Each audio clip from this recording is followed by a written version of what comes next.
एकांतवास। गुण एकांतवास करी, कहूँ तुम्हें समुझाए।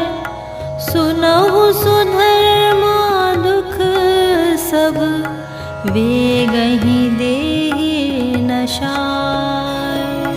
करे एकांतवास जो कोई, सबते अधिक धनी नर सोई। आत्मरत जो साधक होई, करे एकांतवास खलु सोई। कमल पात सम जल मह रही, जल स्पर्श कबहू नहीं करई।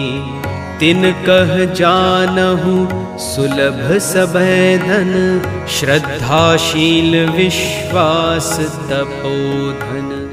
ब्रह्मचर्य कर महिमा भारी, सेवत जा कह होई सुखारी।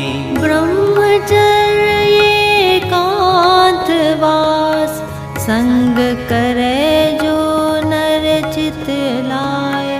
जानहु सब ते धनी सो, देवन सकत मोला।